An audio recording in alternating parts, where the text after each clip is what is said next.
This is my video for considerations for cross-legged sitting, both for our lower back and when we're thinking about anterior core strength.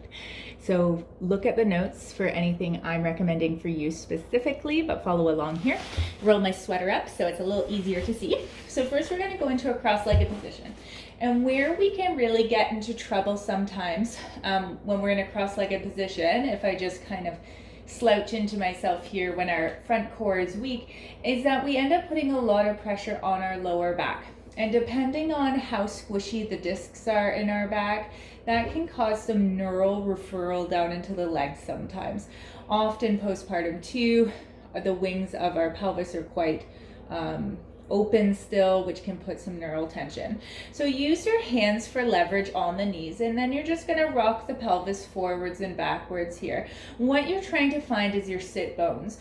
So sit bones are about mid, just behind the labia, okay? It's either side of your perineum where you're aiming for. So here I'm on my sacrum and my coccyx.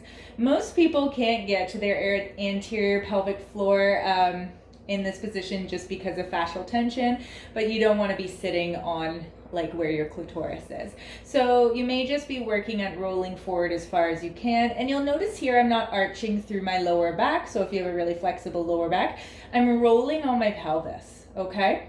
So once you get into that position, what you want to think about second is lifting the chest upwards, making sure you're not collapsed in downwards with the chest.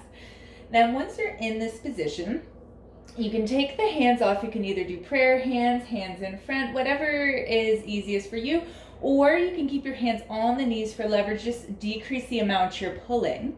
And then you're gonna breathe in, and you're gonna activate that deep anterior core system. You can see me drawing inwards and upwards, however we've described for you.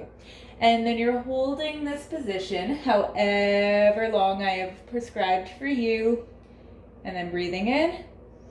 And you can do a little bit of pelvic rocking just to release any tension that built up there. Again, finding those sit bones, breathing in, and activating and setting that core system. And the more you practice this, the easier it's going to be to sit in this position without overloading your back. And it's a sneaky way to get core strengthening in throughout the day, since we're often sitting like that with our little kiddos. If you have any questions, let me know.